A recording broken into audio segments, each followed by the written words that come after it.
Miss Rourke. How are you doing? I'm great. Thanks for having me. You're welcome. Let's get on to the questions.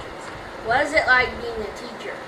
Teaching is very hard. It's difficult, very mentally challenging, but in the end, it's worth it. Speaking of that, how long have you been teaching? This is my 26th year in education. Who or what inspired you to teach? Her name was Keith Sabilski. She was my third grade teacher, and she gave me a lot of attention when I needed it. I did not read until I got to third grade, and she was the one who taught me to read and got me up to grade level before I went to fourth grade. She really helped me. Have there been any scary moments in all of your years? I would have to say that probably the scariest moment was when we had a real lockdown, and we were in lockdown for about 4 hours and really not knowing what was going on.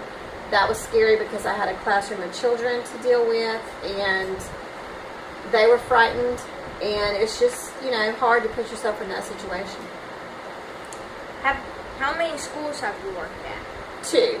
Northside Elementary School was my first, and then we merged together with West End and made Creekside. Would you recommend teaching to your kids? Absolutely not. Not in this day and time. When I first started teaching, those were the days when you could do just about whatever you wanted to do as far as teaching.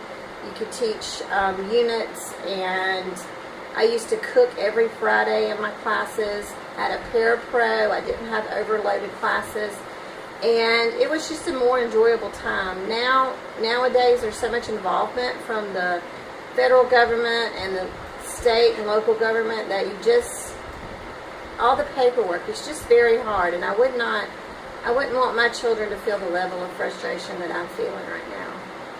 Thank you for being on the show, Miss Rourke. Well, thank you for having me. It was a delight to be here. Okay, stay tuned.